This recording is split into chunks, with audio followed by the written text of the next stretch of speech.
Ancient Egypt, a great civilization whose origins remain shrouded in mystery. The Rock here on location in Egypt, and it's hot here, to uncover the real story of the Scorpion King. Okay, so I'm not here in Egypt. I'm here on the back lot for my new film, The Scorpion King, who was one of Egypt's first rulers. This guy was powerful, charismatic, and so strikingly handsome. Wow, kind of just like me. But did you know there was an actual Scorpion King who walked the earth more than 5,000 years ago? And archaeologists are just beginning to learn more about him now. But from what we already know so far, this guy was a pretty bad dude in his own right. King Scorpion was his name, conquered rival leaders. He had the biggest tomb on the block, and he may have even helped invent the written language. We're talking about a man who just might have laid the groundwork for one of the greatest civilizations in human history. He's also the inspiration for one of the greatest films in human history, at least in my highly unbiased opinion. So stick around and learn more as the History Channel brings you the story of the real Scorpion King.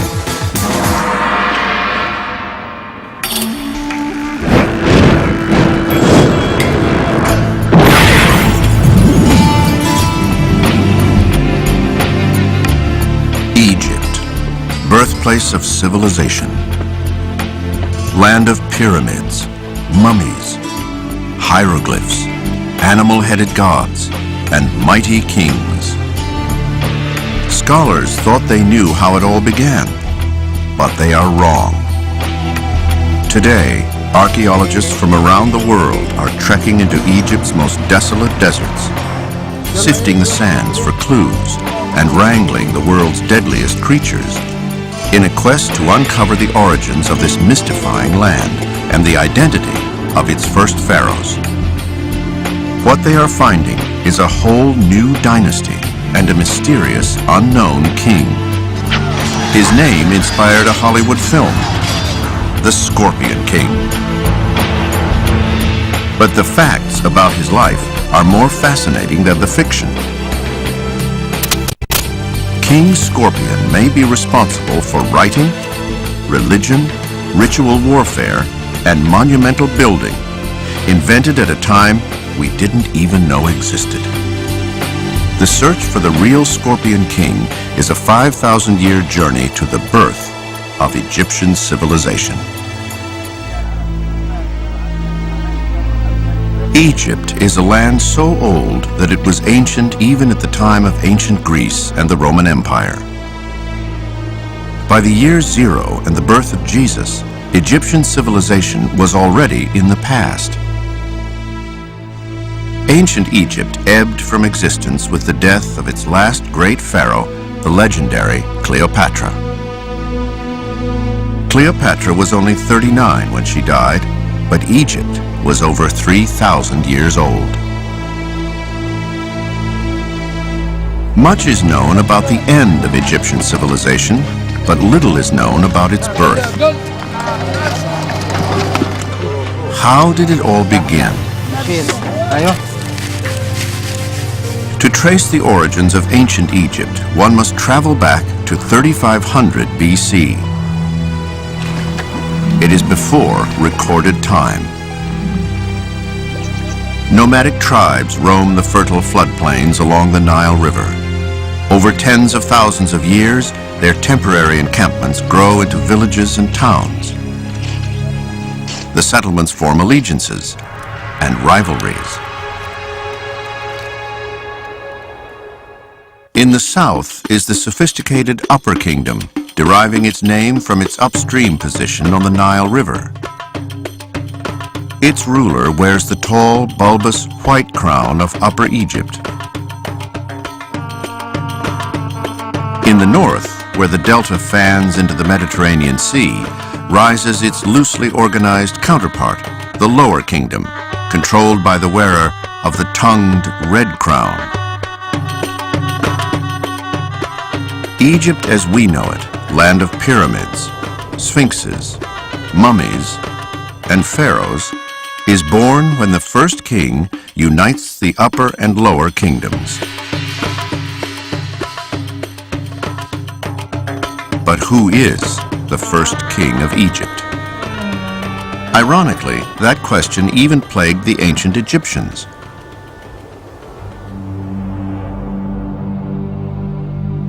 keep track of their rulers, the ancient Egyptians actually created a list. Called the King's List, they are elaborately carved murals on temple walls.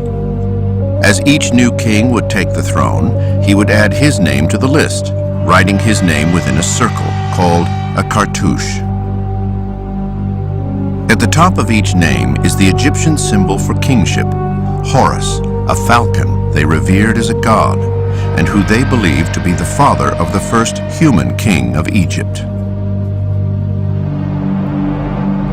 These kings' lists provide an essential clue in the search for Egypt's first king. King lists were important to the Egyptians because they didn't have calendars in the way we do. They reckoned time by the year in a king's reign. But in addition, king lists were important because the king needed to legitimize his reign, and if he could look back on his ancestors and trace his ancestry all the way back to the very first Horus king, that made him a powerful ruler. After the conquest of Egypt by Alexander the Great, he uses the King's List to help him establish a new dynasty of Greek pharaohs. The Ptolemaic kings, of which Cleopatra is the last important ruler, legitimized their reign as Greeks by carving their names onto the King's List, placing themselves in the lineage of Egypt's great pharaohs. But the Ptolemies also used the King's List as a calendar, a window into Egypt's past. For the first time, they chronicle the history of Egypt in a language other than hieroglyphics. In fact, it's the Greeks who name Egyptian writing hieroglyphics, which means sacred carvings. The most important book about Egypt written in Greek is the 3-volume Egyptiaca. In the 2nd century BC, a priest named Manetho was commissioned by one of the Ptolemaic kings to write a history of Egypt. And in this, he traced out 30 dynasties all the way back to the very first one, which was founded by a king he called Menes, who was the first king of the first dynasty. But just how reliable is the King's List? At the time that Manetho was writing, the King's List was already trying to trace history back 3,000 years. To make matters worse, we only know about Manetho's translation of the King's List from other ancient scholars. The original Egyptiaca was lost. Then, with the rise of Christianity in the 4th century AD, Egyptian sacred writing was banned as devil worship, and soon it was completely forgotten. For more than 1,000 years, the history of ancient Egypt and its first king will remain a mystery. Then, in 1799, while Napoleon's troops are looting the treasures of Egypt, a French soldier uncovers a large stone plaque. It's the Rosetta Stone. On the stone was writing in 3 languages: Greek, Demotic, and Ancient Egyptian. The soldier immediately knew that he had discovered an important clue to deciphering Egypt's mysterious past. Napoleon ordered prints to be made and dispersed to scholars around the world. The race was on to crack the code. 23 years later, using one of Napoleon's prints, Jean-François Champollion, a French linguist who could read Greek and Demotic, deciphers the hieroglyphics. Amazingly, he cracks the code without setting foot in Egypt.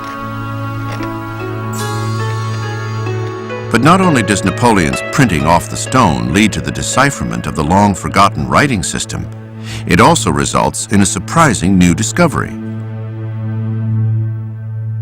For years, we thought the Rosetta Stone was made out of black basalt. But in the past 2 years, it's actually changed color and turned gray and pink. And that's because as soon as it was discovered, they coated it with ink so they could make the rubbings, so they could disperse the copies of the inscriptions. In the last 2 years, conservation began on the stone, and they realized that, this black washes off, to reveal that it's actually a gray granite piece of stone, not black basalt, as we've thought for almost 200 years now.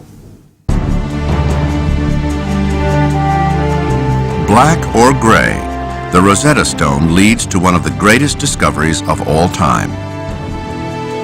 The newfound ability to read hieroglyphics opens a whole new world to the past. Suddenly, 19th century scholars and treasure seekers alike can read the original Egyptian sources. They rediscover King Menes as the first pharaoh of the first dynasty. But soon, there is new doubt.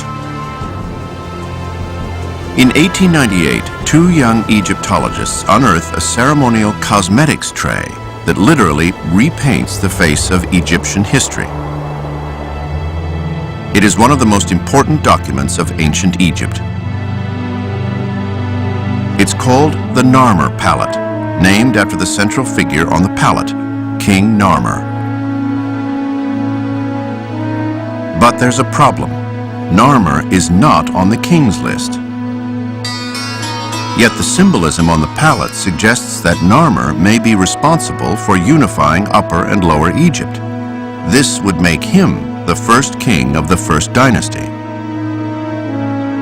On one side, the bearded King Narmer wears the feathered crown of Lower Egypt as he inspects a row of decapitated prisoners.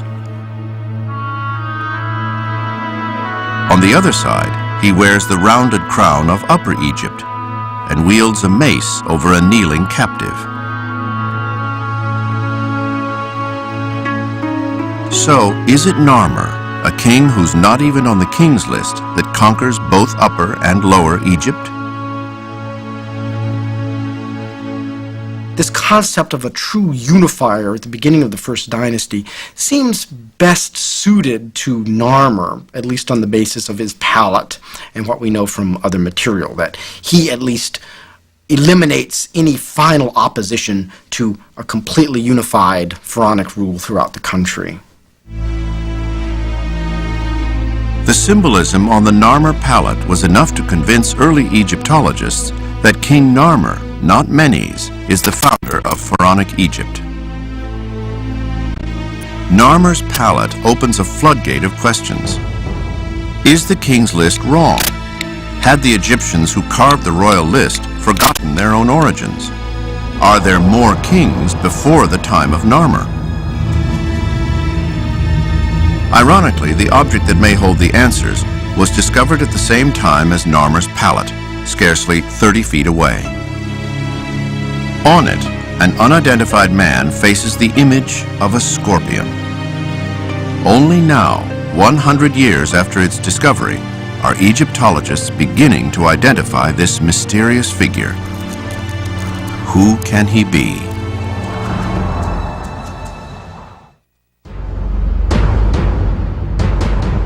The mysterious object with the image of a man and scorpion is a large ritual mace head.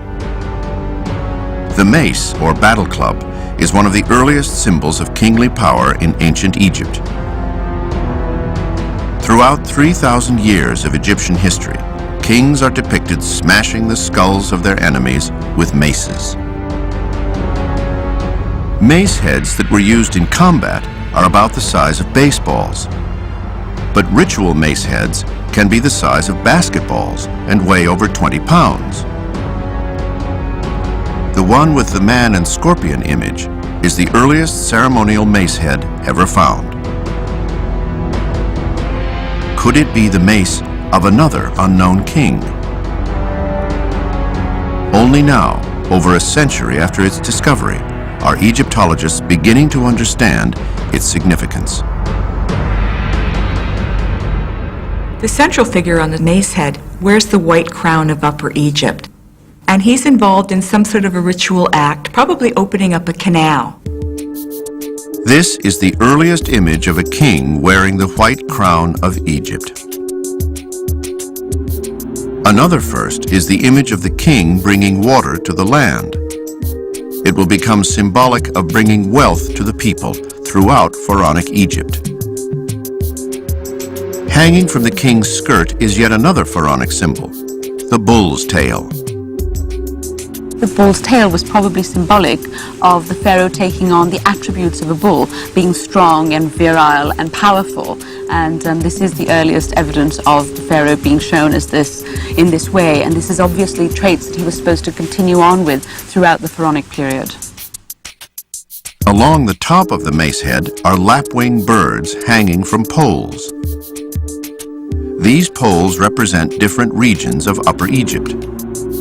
The lapwing birds are the symbol for conquered people.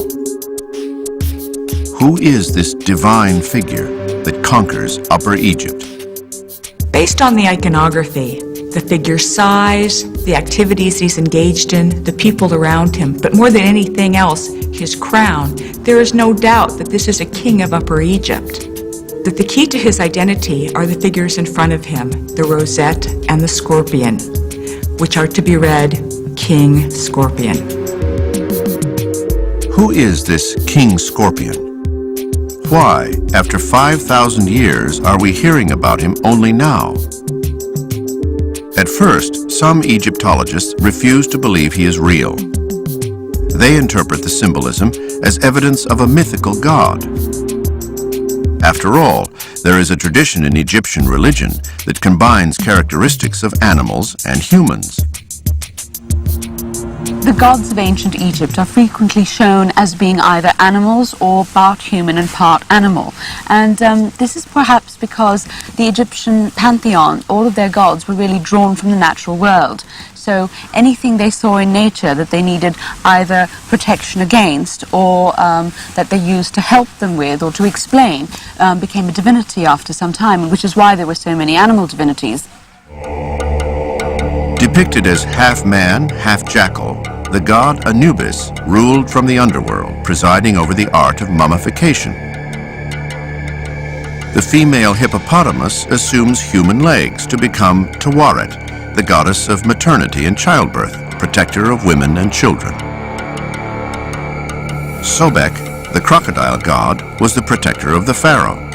As sacred animals, crocodiles were bred and revered in temples and often mummified after death. But gods weren't the only figures to take on attributes from the animal world. Kings also aligned themselves with important animals. One of the most enduring symbols of ancient Egypt, the Sphinx, is a portrait of the pharaoh as a powerful lion. Animals were often associated with people in the ancient world because they had them as sort of totemic animals. They were a bit like mascots. They were the symbol of either your clan or the individual themselves. What are the characteristics of a scorpion? And why would a god or king of Egypt identify with the powers of this creature? To find out, one of the world's leading experts on lethal insects, Major Scott Stockwell, and entomologists in the U.S. Army, will wrangle some of the Earth's most deadly creatures.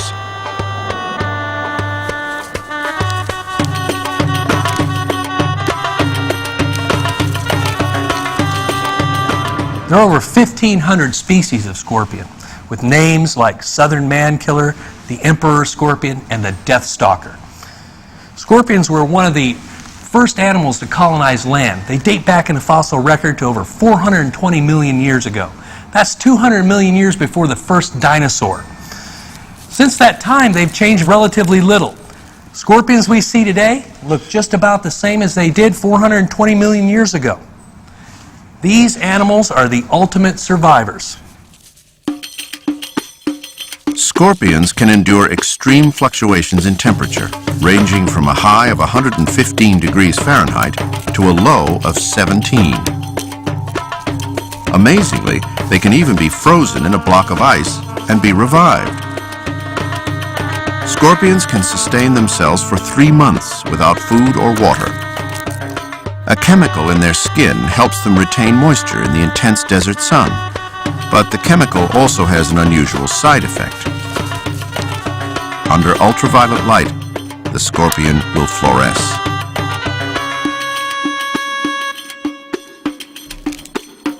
main method of the scorpion's defense is a sting that delivers a potent soup of poisons to any would-be attacker. Of the 1,500 known species of scorpion, 20 can kill humans, and several of those are found only in Egypt. This is a common Egyptian scorpion. Its scientific name is Androctonus australis. Translated in Latin, that means southern man killer. He's very aptly named, as it carries a very, very potent neurotoxic venom, and it carries a lot of it. This would have been a common thing for the Egyptians to run into on a daily basis. He's very fast, he's a silent killer, and it's easy to understand why King Scorpion would have modeled himself after this animal. In ancient times, people often died from the sting of a scorpion. But if they did survive, for a few hours after being stung, they would have felt like they were about to die. The immediate pain is something like hitting yourself in the finger with a hammer, or perhaps having a red-hot ice pick jabbed into your flesh. Very, very unpleasant, very, very painful. Because scorpions release a neurotoxic venom into the nervous system, a victim can feel pain throughout the body. Immediately, you might notice pain in your joints, especially on the elbow or in your armpit if you've been stung on the hand, or in the groin if you've been stung on, say, the foot. You may get some tingling in your chest. You may also experience nausea or excess salivation. You may drool, which is very unpleasant for anybody. These are all symptoms of an excessive release of adrenaline and blood pressure hormones, which cause the heart to beat arrhythmically and the circulatory system to collapse. This may cause your lungs to fill up with fluid. Either of these, the problems with your heart or filling up with fluid in your lungs, can actually cause death. And this is how most people die. Fortunately, today we can get to a hospital and get specific treatment for scorpion stings, so we don't see deaths like we used to. But certainly, in ancient times, being stung by one of these scorpions would certainly have been a death sentence. Its deadly sting, the speed of its attack, and its ability to survive in extreme conditions are the natural characteristics of a scorpion. Based on the ancient Egyptian tradition that combines animals and humans, this king scorpion could easily be a mythological god or a real king. Which is he? An Egyptian deity or a living, breathing man? One way to prove that he is real is to find his tomb. But where in the vast deserts of Egypt do you begin to search for a 5,000-year-old burial that may not even exist?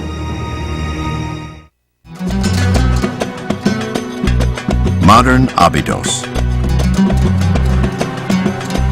Located 300 miles south of Cairo, most visitors would never expect that this remote village was once the most important city in ancient Egypt.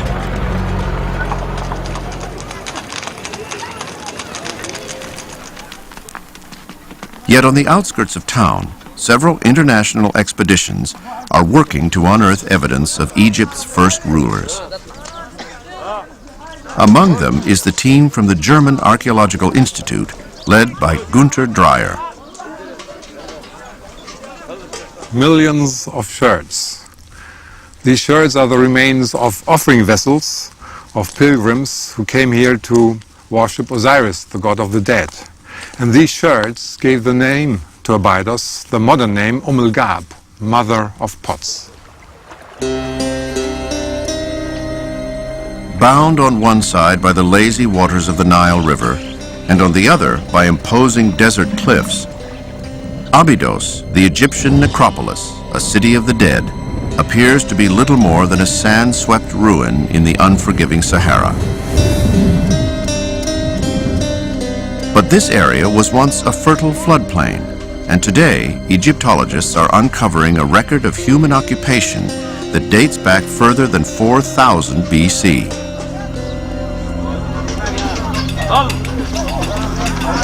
Abydos was ancient even to the early Egyptians.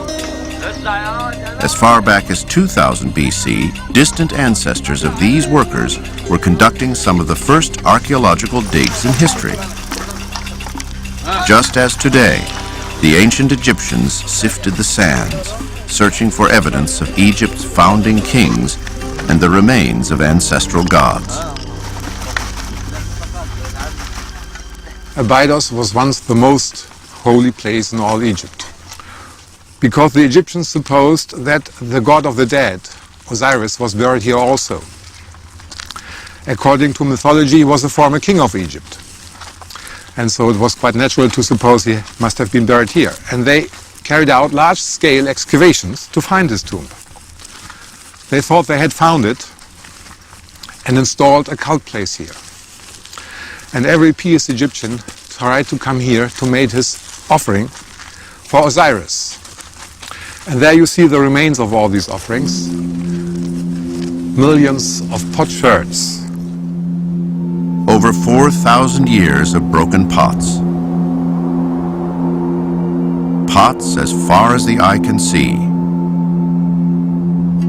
Each sherd represents an offering of fine wine or imported oil brought here by ordinary Egyptians seeking a secure afterlife.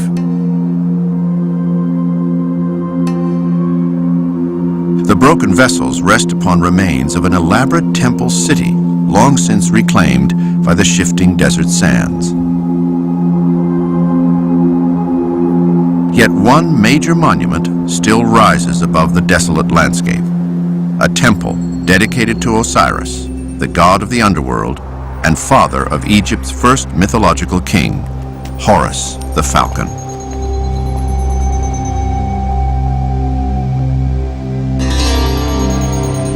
The Osiris Temple consists of over a dozen sanctuaries and shrines.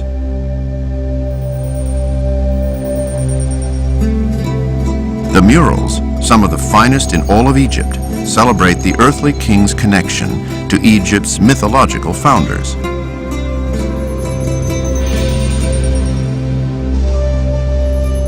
The further one goes into the temple, the more sacred the story. Deep within the temple is a mural depicting one of the holiest legends of Egyptian religion, a story that holds an important clue to uncovering Egypt's first kings.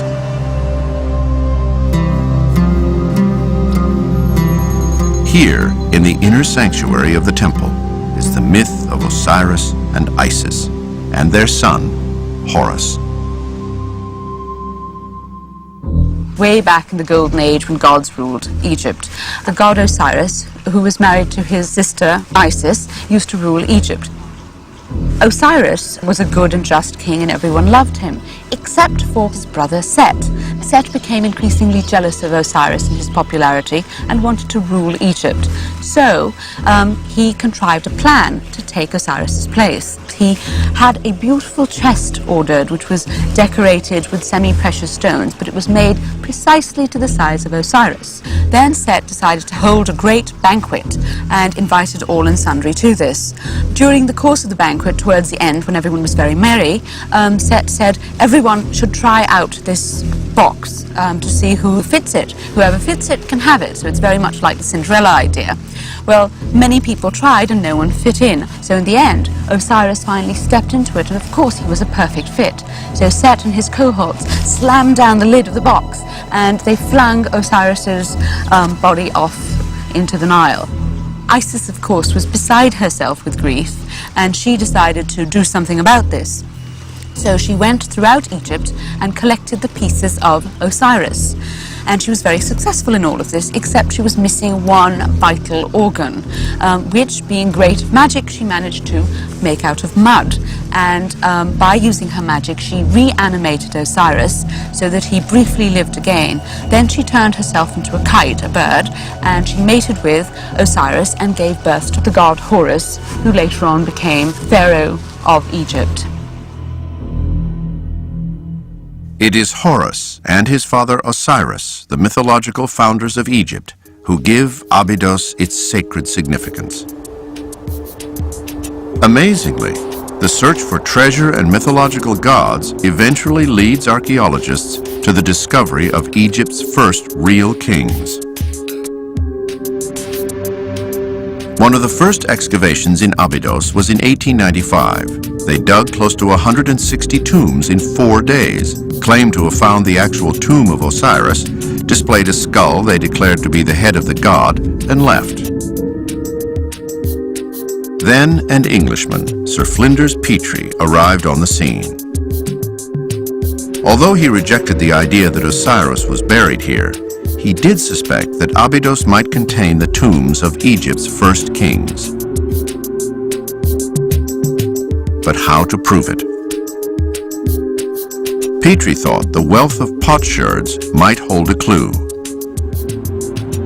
Flinders Petrie used the types of pottery that were in use in prehistoric Egypt as a tool to create a relative chronology for this period, which is without written records. By observing how these different kinds of pottery occurred in the grave groups he was excavating, he was able to establish a sequence of developments in pottery, which he then divided into 49 numbered stages.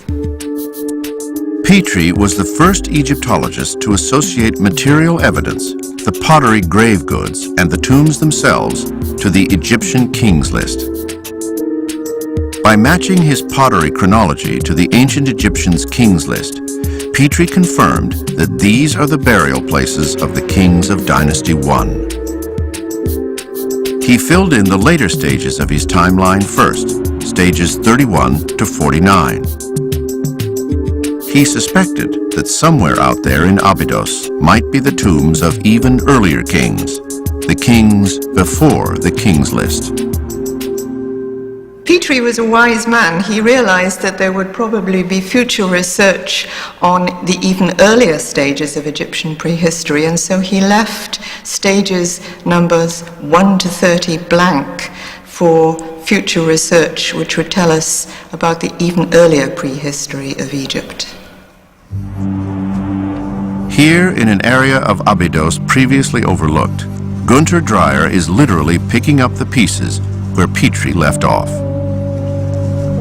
He is searching for those earlier tombs, the tombs of kings before Dynasty I, the tombs of Dynasty 0. This is the oldest part of the royal necropolis of Abydos.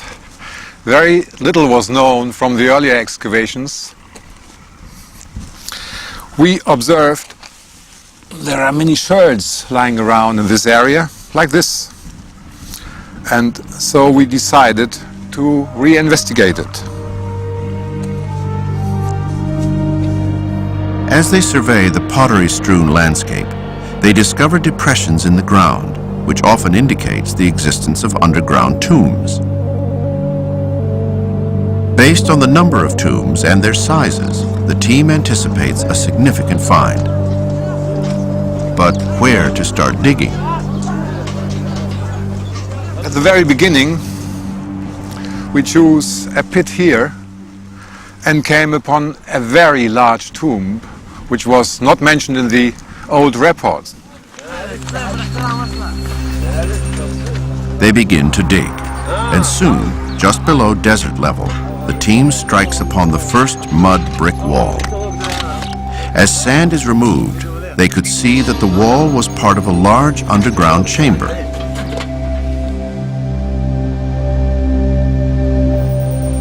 Continuing on, they unearth more bricks, more walls, and more chambers, until there are 12 chambers in all. This is no ordinary tomb.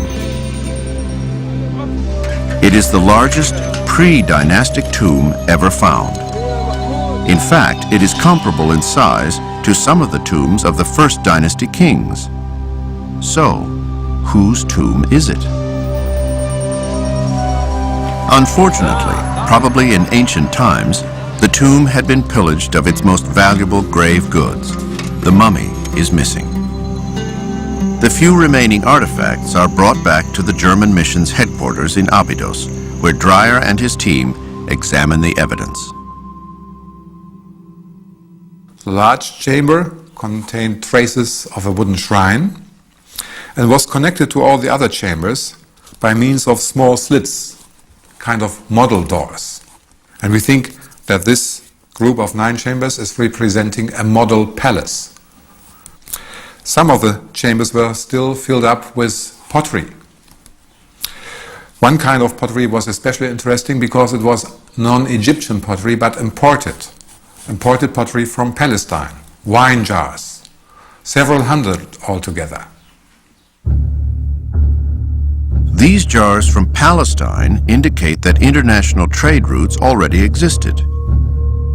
Hundreds of imported vessels must mean the tomb belongs to someone of great wealth and power.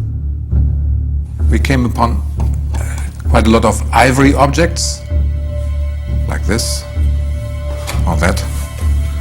Gaming pieces for a table game. Obviously, they were a little bit afraid that afterlife is somewhat boring, and so they were well equipped with games. One of the ivory objects from a game played like dice is the same as a piece found in the tomb of King Tut, buried 2,000 years later. Dreyer suspects that this is indeed the tomb of an unknown king of Egypt. Then he finds the ultimate symbol of kingly power. Within the large chamber, we found in the corner an ivory scepter, telling us this certainly was a royal tomb. The scepter, shaped like a shepherd's crook, will become a symbol of pharaonic power for the next 3,000 years. Using carbon-14 dating, Dreyer determines that this is the earliest intact scepter ever found in Egypt. With the ancient scepter in hand, Dreyer is positive that he has discovered a king before the time of kings. What is his name? We came upon lots of fragments of pottery, some complete ones, with ink inscriptions. And the most remarkable are those showing a scorpion. And from these inscriptions we were finally able to conclude that this tomb belonged to a ruler by the name of Scorpion. He is real. There is a King Scorpion. No mythological god has an earthly tomb. The discovery of King Scorpion's burial is positive proof that he ruled Upper Egypt as a real king more than 5,000 years ago. But he is a king before the Age of Kings, and his discovery launches a whole new dynasty, Dynasty Zero. Who is King Scorpion? What role does he play in creating ancient Egypt, one of the greatest civilizations the world has known?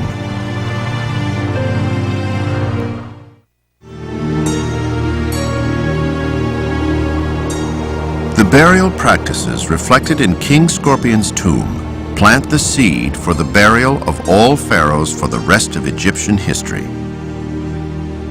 Scorpion is the first person who really started off what became dynastic practice, and his burial, which was over 5,000 years ago, he started to make his tomb so that it replicated his palace.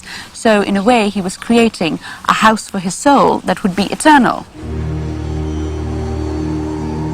Although simple in structure, it's easy to see how, for the first time, Scorpion's tomb creates an architectural plan to reach the afterlife. It is modeled on the palace in which he lived, and upon his death, his body is placed inside. When complete, the tomb is covered by sand and in the shape of the primeval mound, from which, according to Egyptian religion, the world was created. Besides its spiritual significance, the tomb was also designed to supply King Scorpion with all the material goods he will need in the afterlife. King Scorpion, presumably a very important king from the size of his tomb, was buried with great pomp and circumstance and had a great many grave goods initially in his tomb. Of course, now very little remain because they have been robbed out in antiquity. We assume that most pharaohs had food, drink, lots of jars with oils and unguents in them, as well as a lot of gold and semi-precious stones. The only king that we have some idea about in terms of what they had in their burials comes from the tomb of Tutankhamun. His tomb was not robbed, so we do get an idea of the wealth, the enormous number of objects and gold and other things that was put into a pharaoh's tomb. Each generation of king will expand on Scorpion's basic concept and design, and over the centuries, royal burials will evolve into the pyramids. At Abydos, 500 years of kings are buried in line after King Scorpion, and Gunter Dreyer's team is excavating each of them, one by one. This one has been fully excavated and partially restored. The staircase is leading down to the burial chamber. The staircase is now covered by sand. It's the most elaborate tomb of the first dynasty, the tomb of King Den. Although King Den's tomb was built 300 years after Scorpion's tomb, it shares the same basic structure, a large square pit dug into the ground and lined with mud brick walls. There was another door here blocking the entrance. And now we are entering the royal burial chamber. The chamber was once paved with large slabs of red and black granite. In the center of the tomb was a huge wooden shrine, almost filling the whole chamber. Around the shrine would have been offerings similar to those found in Scorpion's tomb. In principle, this burial chamber is like Scorpion's burial chamber, a large pit with brick lining. But here the brick lining has a thickness of 4 meters. The roof was built with large cedar beams, probably imported from Lebanon. Above the roof, just as in Scorpion's tomb, was a mound of sand representing the primeval mound. But this mound was encased in mud brick, creating a long, low, bench-like platform known as a mastaba, the Arabic word for bench. 500 years after Scorpion, the second dynasty pharaoh, Khasa Kimwe, will build the largest and the last tomb at Abydos. But Khasa Kimwe adds an important innovation to Scorpion's mound. He builds his mastaba in stone. In fact, it's still, in principle, the same, a brick-lined pit. But here, for the first time, the royal burial chamber is all built in stone. Khasa Kimwe adds more than just size and stone to Scorpion's architecture for the afterlife. He adds an entirely new component.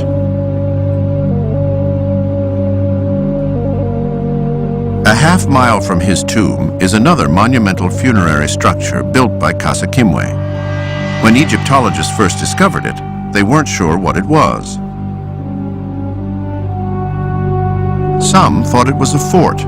Others believed it might be the storehouse built by Joseph in the Bible. Further investigation proved it is a massive funerary enclosure intended to be Khasa Kimwe's house of eternity. It is constructed entirely of mud bricks, made the same way as the mud bricks used in the tomb of King Scorpion. In fact, the exact same recipe is used today. Mix earth, straw, and water. Drop the mixture into forms and bake in the sun. Khasa Kimwe's workers made millions of mud bricks, and they hauled them from over a mile away to construct the walls of the enclosure, 36 feet high and 18 feet thick. Today, Khasa Kimwe's funerary enclosure is the largest freestanding mud brick structure in the world. Khasa Kimwe's monumental funerary enclosure certainly leaves a lasting impression on the man who literally adds the next step to King Scorpion's architecture for the afterlife, Imhotep, the architect of Egypt's first pyramid. Imhotep designs for his pharaoh a burial complex that combines Kasekimwe's funerary enclosure with the mastaba. But Imhotep goes 2 steps further. Instead of mud brick walls, he uses stone. And instead of 1 mastaba, he stacks them.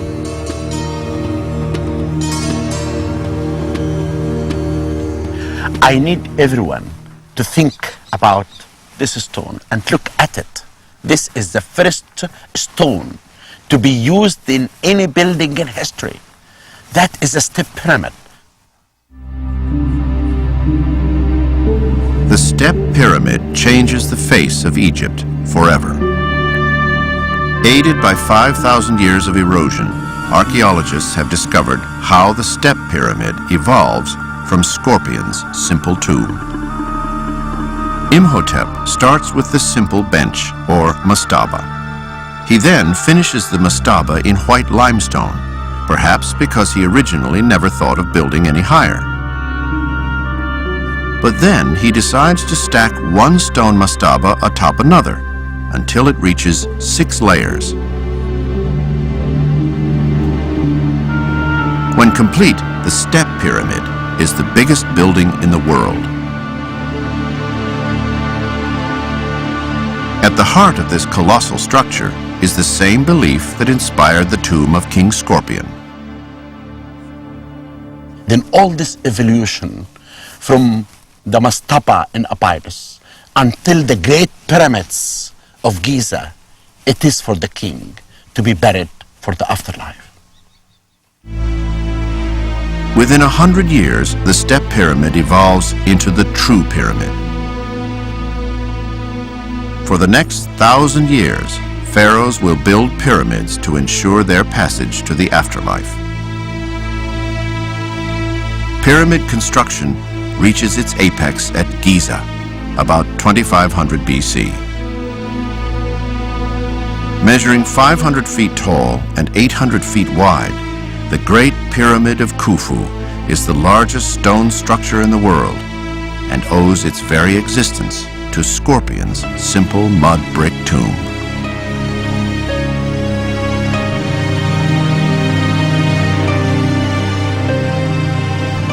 But King Scorpion's architecture for the afterlife isn't his only contribution to the greatness of Egypt.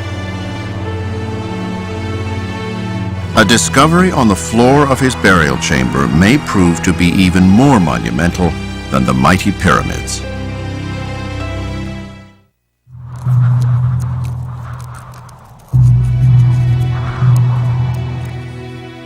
What Gunter Dreyer and his team found on the floor of King Scorpion's tomb fits comfortably inside a shoebox. Although small in size, its significance is monumental. What they found are tiny postage stamp-sized bone and ivory tags, 160 in all. Each of King Scorpion's tags is carved with simple pictures: trees, birds, snakes, and elephants. At first glance, the etchings look like primitive drawings, similar to those found in caves and on prehistoric pottery.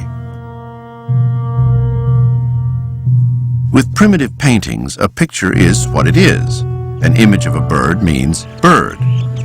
But King Scorpion's tags may mean something more. The first clue Dreyer noticed is that many of them contain more than one image, an intriguing complexity for such primitive carvings. This, for example, shows an elephant on mountains and a tree. This one shows a tree and a dog-like animal, or jackal. First, Dreyer tried to interpret Scorpion's tags as groups of drawings, but found they didn't make sense. He wondered, what if these etchings are not just pictures, but rather symbols. If so, it would make King Scorpion's tags the world's earliest known writing. At first glance, we didn't know what they were made for, but some of the signs inside there reminded us of hieroglyphs. And so we studied them rather carefully and tried to find out whether is it writing or not. Dreyer began his investigation by using a radiocarbon process to date the tags. But the results were not what he expected. King Scorpion's tags date to around 3250 BC, more than 200 years earlier than what was known to be the birth of writing. Writing is believed to have originated around 3000 BC in Mesopotamia, in what is now modern-day Iraq. Known as cuneiform, this wedge-shaped script was created by pressing sticks or reeds into wet clay. Evidence suggests that the cuneiform alphabet evolved from a simpler numbering system. Scholars have long believed that through trade, Mesopotamians introduced their writing system to Egypt. Then, at the beginning of the First Dynasty, about 3000 BC, the Egyptians adapted the Mesopotamian script into Egyptian hieroglyphics.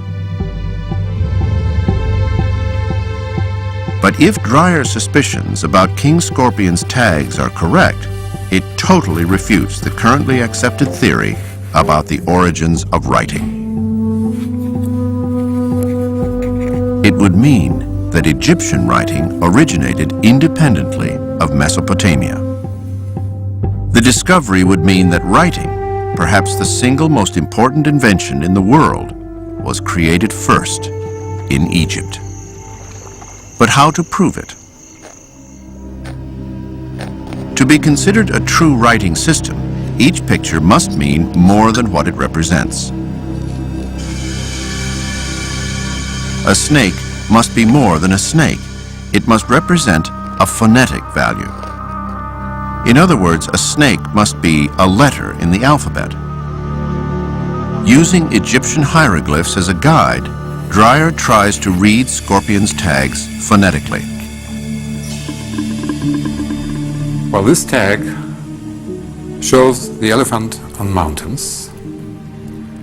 If we put the phonetic value of similar hieroglyphs, the elephant would read Ab and the mountains Jew. Together it's Ab-Jew, and that's the name of Abydos.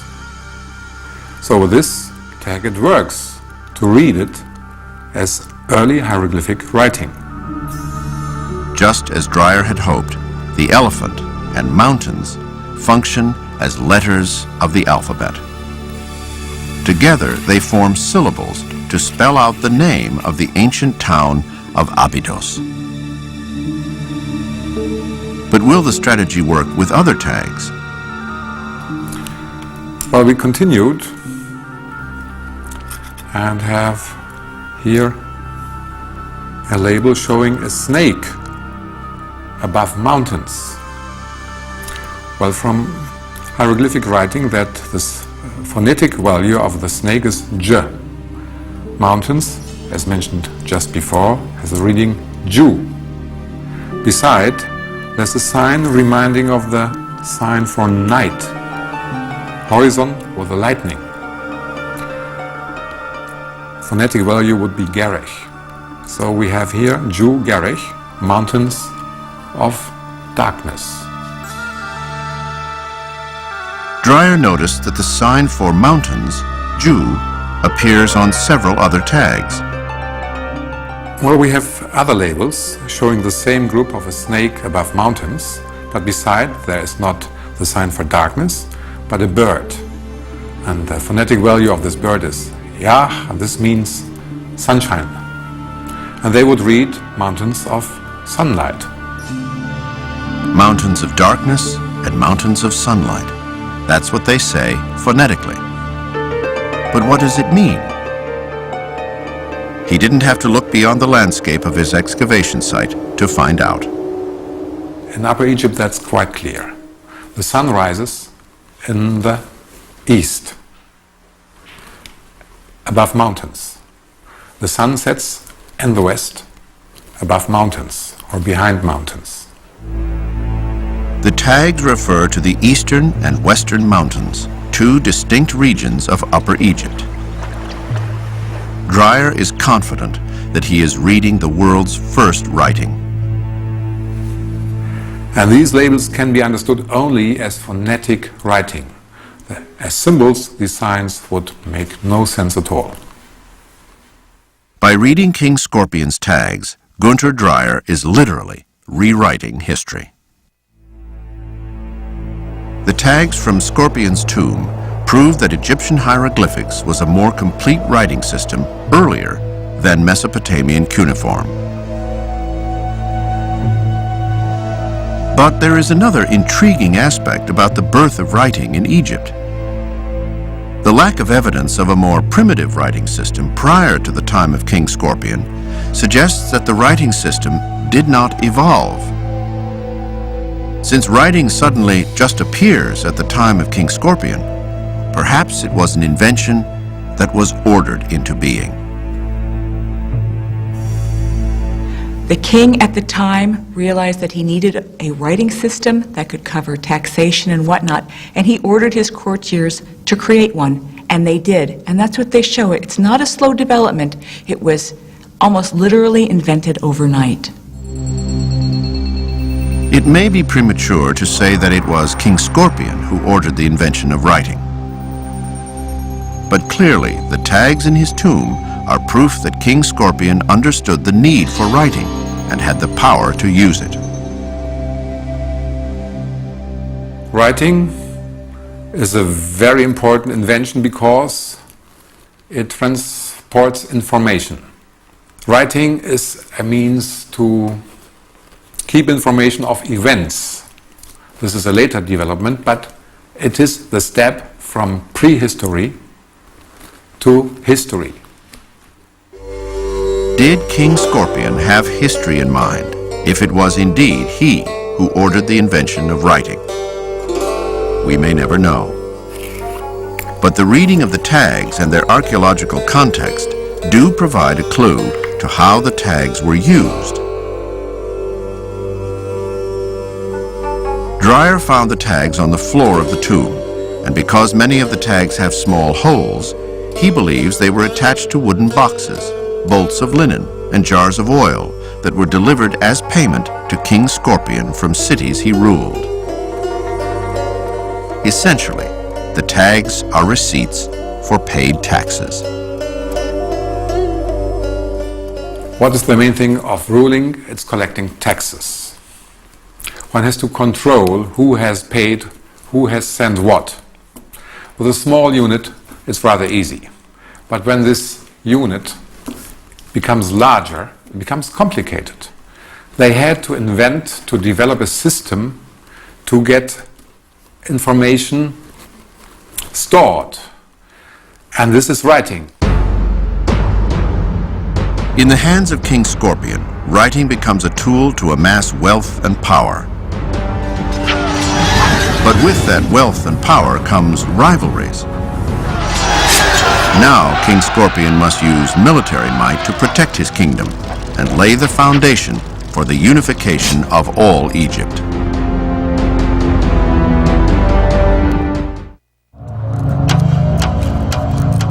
How did King Scorpion conquer Upper Egypt? The answer lies along the natural course of the Nile, in an area where the river curves dramatically east to accommodate the encroaching western desert. Known as the Kenna Bend, this area was once a major center of activity in the ancient world. Egyptologist John Darnell of Yale University has been exploring the area for over a decade. Today, he reveals a once-in-a-lifetime discovery, one that may unlock the mysteries of King Scorpion's rise to power and could prove to be the earliest historic document in Egypt, and possibly the world.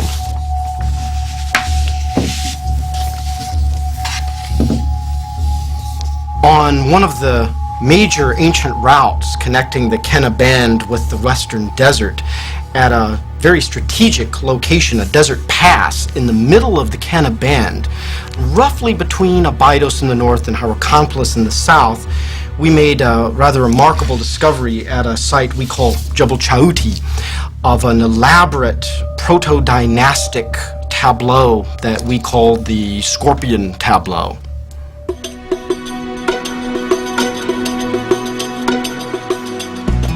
While John Darnell deciphers the inscriptions at Yale, his wife Deborah Darnell spends much of the year in the field, mapping ancient highways and collecting new evidence.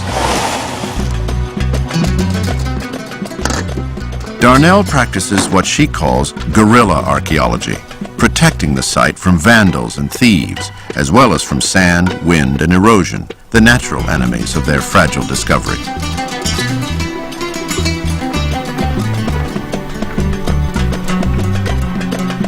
Today, she's returning to the site to further document the Scorpion Tableau. Oh no. شوف يا عبدو شوف.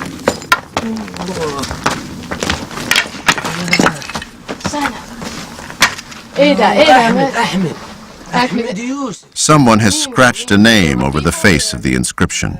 I know, and they're not even thieves. They just wrote their name in the best place, which is the place where Horace Scorpion wrote his name. Oh God. So they didn't know it was an ancient site. They didn't know. They just wrote their names like everyone else for the past 5,000 years. The Darnells take great precautions to safeguard the site, and to preserve their find have fully photographed and sketched it. Closer inspection reveals the extent of the graffiti. Oh, alhamdulillah. Okay, this part is Salim. It's untouched. And let's see. Okay, the old inscriptions are carved deeply enough that we actually haven't lost that much, but oh, it was so beautiful. Okay, the key part here, which is nicely lit now, there's Falcon Horus over the Scorpion, and again, even in reflected sunlight, the 5,000-year-old etchings are difficult to see. But the trained eyes of the Darnells are able to recognize faint outlines in the lower portion of the scene. The figure appears to be a primitive scorpion, above which is a crude carving of a falcon. Does this inscription refer to King Scorpion? If so, nothing like this has ever been found before. The tableau details a specific historical event, and it's arranged in an interesting way. At the opening, we have a falcon with this rather triangular body over a scorpion. This is rather remarkable because it appears to be the first use of the name of the god Horus as a royal title. This appears to tell us that the author of these events is a man named Scorpion, or Horus Scorpion more fully. The Horus name, like the Roman term Caesar, is another word for king. The title identifies Scorpion with Horus, the hawk or falcon, the patron god of Egyptian kingship. Later kings would have as many as 5 royal names symbolizing his many powers, but the Horus name will continue to be used by every Egyptian king for the next 3,000 years.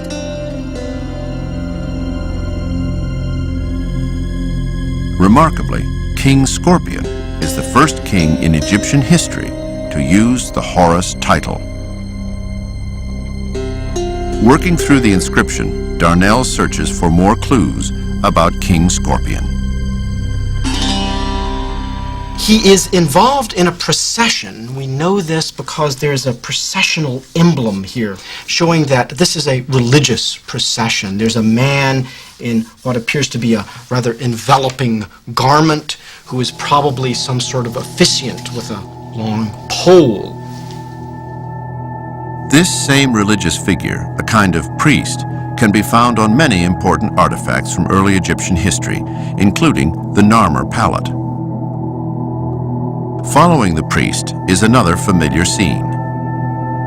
He is followed by two separate groups that are almost as remarkable as this early use of the Horus title, because what we see is a bound prisoner with rather wild hair trailing out behind him, his arms tied up behind him, pinioned like a bird, being held by a rope, held in the hands of this large figure here at the far left end of the tableau. This man, in his other hand, holds what appears to be a mace, a pear-headed mace that he brandishes roughly over the head of this bound captive. The captive appears to be labeled. Behind him is a bull's head that appears to be on a vertical pole, as though this man's name or totemic emblem is bull's head on a stick. Darnell thinks that bull's head on a stick may be the name of the king of Nakada, a rival ancient city located on the Nile between Hierakonpolis and Abydos. And who is it that conquers the king of Nakada? The man who controls him and who thereby frames the scene is then none other than the ruler, brandishing his mace with which he dispatches the enemies of order, that man then being Horus Scorpion. Although primitive in nature, the etching reveals a vital portrait of power, the king wielding the all-important mace over a captive. Destined to become the prototype for later kings, this very scene will appear on artifacts and temple walls for the rest of Egyptian history.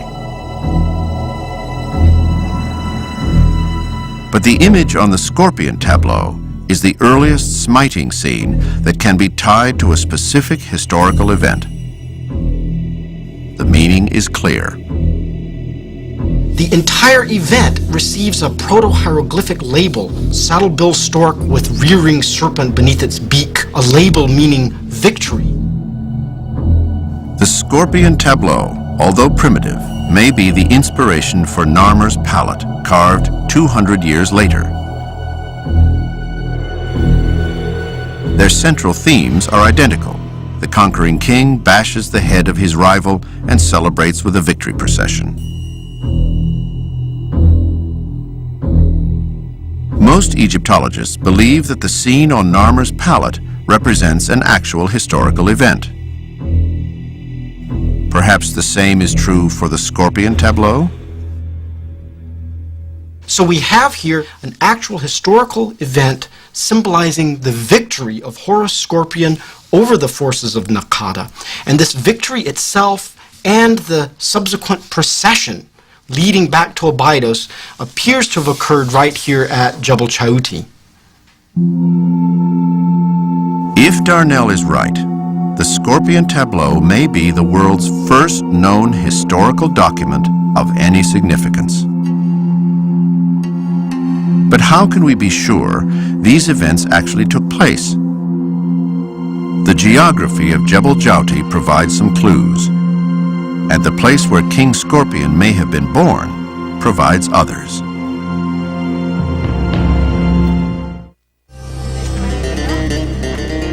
Jebel Chauti, the place where King Scorpion carved his victory tableau, is located halfway between Abydos in the north and Hierakonpolis in the south. But Jebel Chauti is closest to a third major center in Upper Egypt, Nakada. Here at Nakada, the major desert trade routes converge. Whoever controls those trade routes commands the wealth of Upper Egypt. There is evidence that Hierakonpolis and Abydos may have been allies, or at least shared common customs and beliefs. They both share their patron god Horus, the falcon. In fact, Hierakonpolis means city of the hawk in Greek. But Abydos and Hierakonpolis may also share King Scorpion, for although Scorpion is buried at Abydos, he may have come from Hierakonpolis. Now, in its heyday at about 3500 BC, Hierakonpolis was the largest city in Egypt, the largest city along the Nile. It had everything that made up a city. It had houses, administrative zones, industrial zones, trash mounds, cemeteries, you name it, it had it. And this kind of complexity suggests to us that there must have been a very strong central government for the city. We certainly know that we had very rich elite populations here, and perhaps these were even the families of kings. In this favorable environment, the seeds of politics, art, commerce, and religion, in short, society, were sown and soon grew to full bloom. Here at Hierakonpolis, archaeologists have found Egypt's earliest mummies and the remnants of its first temple. Although the structure has been lost, later temples throughout Egypt will reflect the same basic architectural elements. This is the model of the temple at Hierakonpolis that dates to about 3500 BC. We've been able to reconstruct it based on both the architectural remains that we found, mainly post holes, but nevertheless we also have drawings from the same period that give us good evidence to suggest that we can reconstruct it in this way. This type of architecture continued to be used in Egypt throughout its long history, and it became the model for sacred space in temples. It is here at this temple where archaeologists discovered the Narmer palette and the scorpion mace head. Is it possible that King Scorpion made offerings from here? This temple at Hierakonpolis is certainly a place where King Scorpion would have come to worship his patron god Horus to ensure a successful reign. Beyond the temple, there's further evidence from the city of the Falcon that suggests King Scorpion came from here. From the temple deposits, we have many images of falcons, but we also have scorpions. In fact, we're the only site where you get three-dimensional models of scorpions, as well as scorpions inscribed on bowls. The reason why is not entirely clear, but I believe it's because the female goddess of Hierakonpolis was in scorpion form. She would have been the wife of Horus of Hierakonpolis. King Scorpion taking the name of Scorpion would have been a very powerful image, and it certainly leads us to believe that King Scorpion would have come from Hierakonpolis, having chosen that as his name. But did King Scorpion actually live in Hierakonpolis? So far, no conclusive evidence has been found.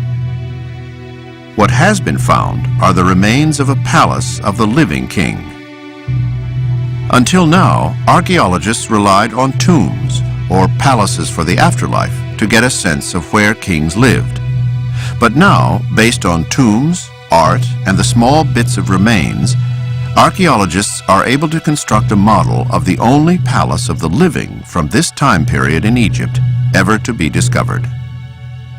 We found evidence of this wonderful niched brick architecture leading into this very elaborate gateway. And excavations made underneath here showed loading docks and storage facilities, all the places where the king would have stored his surplus and his taxes. And it is certainly from a palace like this, if not this very same palace, that King Scorpion would have ruled.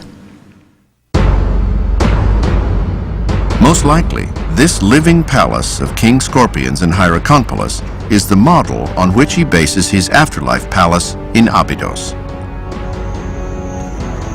With ties to both Hierakonpolis and Abydos, King Scorpion would have been the right man at the right time to lead a united force against the armies of Nakada. It will be a battle to control valuable trade routes and earthly riches, but it will also be a cosmic battle between gods. Hierakonpolis and Abydos both share the deity Horus, the falcon god who springs forth from Osiris.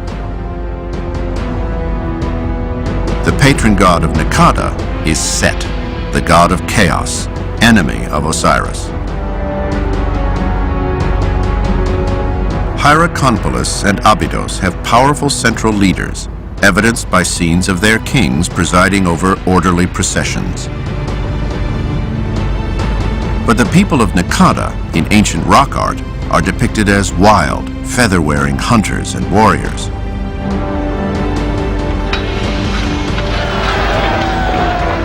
What's brewing is a classic confrontation between the forces of order versus the forces of chaos.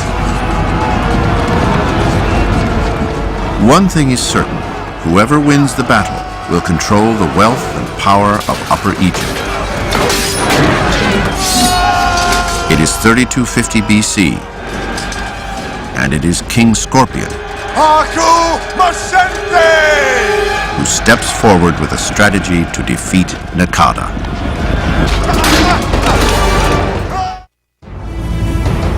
What is King Scorpion's strategy to defeat Nakada? Based on the geography at Jebel Jouti, this remote outpost in the desert, and the fact that the Scorpion tableau is located here, John Darnell believes King Scorpion launches a sneak attack, starting right here in Jebel Jouti. Scorpion, by choosing to attack Nakada through the desert, is almost certainly intending to rely on the element of surprise. Nakada has a large army on the Nile Valley, and they might have expected, if Abydos attacked, that Scorpion would come along the Nile from the north. But Scorpion does not approach Nakada along the Nile. Instead, he marches his troops out into the desert and hides behind Jebel Jouti. The Jebel, or mountain, is one of the only places that troops can ascend or descend from the high plateau of the desert. This rare desert pass is known as the Narrow Door. It is behind this door that King Scorpion waits with his army. Scorpion intends to launch his attack through the rear of Nakada, coming through the desert.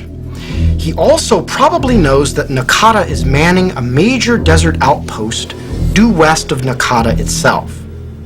Scorpion is able to attack through the desert and avoid completely any contact with the Nile Valley forces of Nakada. Scorpion also, by choosing the Jebel Jouti road, is able to come down out of the desert south of the desert outpost of Nakada, and then driving rapidly north, a small force under Scorpion from Abydos would cut the Nakada forces on the Nile off from the desert outpost forces and thereby achieve a quick and relatively bloodless victory over Nakada. King Scorpion's conquest of Nakada is a momentous occasion. It is the first time that all of Upper Egypt will be ruled by one king. In celebration, Scorpion parades the captured ruler of Nakada back to Abydos and marks the occasion by ordering the carving of the Scorpion tableau. By carving the tableau, King Scorpion may also be inventing history. With the person of King Horus Scorpion, we really are then at the cusp between prehistory and history. On the Scorpion tableau itself and in numerous elements from the tomb of Horus Scorpion at Abydos, we have numerous elements showing the birth of the hieroglyphic script. So Scorpion emerges not only as the unifier of the South, but as one of the first figures in history, in Egyptian history and history in general, about whom we can say we really know something about what he did, where he did it, and why, and perhaps even how he did it. The Scorpion tableau is proving to be as important as the Narmer palette in furthering our knowledge about the unification of Egypt. Egyptologists have long believed that Narmer achieved unification with one great battle. The new evidence from the Scorpion tableau suggests that the process began much earlier. It used to be thought that unification was a single event. It was just one large war, and at the end of it, the victor was the king of Upper and Lower Egypt. Well, today it's clear that unification was a long and drawn-out process that involved a lot of warfare, to be sure, but also diplomacy, trade, commerce, technological transfers, etc. The Scorpion tableau establishes King Scorpion's victory over Nakada as the first known step toward the unification of Upper and Lower Egypt. And in many ways, King Scorpion's consolidation of Upper Egypt may prove to be the key event to the ultimate creation of a unified pharaonic Egypt. Once the southern part of the country is unified, once Upper Egypt is a single kingdom, the ultimate domination of the north by the south can be said to be really a foregone conclusion. So what Scorpion depicts here in his early version of the Narmer tableau is the necessary precursor to what then becomes the ultimate, final, inevitable conclusion, Narmer's triumph over the last resistance in the north. So we have really the origins of pharaonic history, basic elements of pharaonic religion, paraphernalia, even the smiting scene itself, the king wielding his mace over the heads of his bound enemies. Pharaonic history in many ways can be said, symbolically at least, to begin with the Scorpion tableau. King Scorpion will go on to rule a rich kingdom. He will develop trade routes as far away as Afghanistan, use writing to keep track of his riches, and art to celebrate his power and the power of his gods. He will build palaces and temples for the living and tombs for the afterlife. And as depicted on the Scorpion mace head, he will bring water to the land and wealth to his people. It is King Scorpion who lays the foundation for one of the greatest civilizations the world has known. At the time of King Scorpion, all the building blocks for Egyptian civilization were already in place. You had writing, you had monumental architecture, you had a belief in the afterlife, you had an art system that will remain virtually unchanged for the next 3,000 years. And you also had an enduring belief in the central importance of the king, both for running the government and for running the Egyptian universe as they understood it. So all in all, you had everything you needed for making one of the world's most enduring civilizations.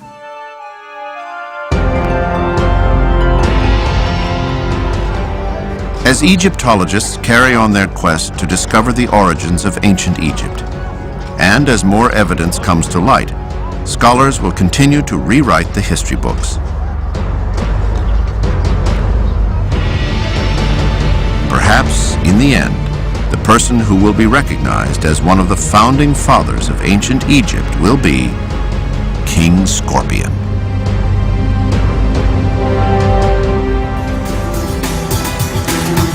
With all we've learned about King Scorpion so far, we're still barely scratching the surface. Archaeologists are digging year-round, piecing together the history of the entire pre-dynastic period. There are at least 10 more royal tombs to excavate in Abydos, with so much left to discover. Not just about Scorpion, but about all the rulers who came before and after him. We're not even sure that there was only one King Scorpion. There's some speculation that the artifacts we showed you may actually refer to two different kings. But at least this much is certain. There's only one Scorpion King in theaters, and that's me, and I better see you in the audience. For the History Channel, I'm The Rock. Thanks for watching.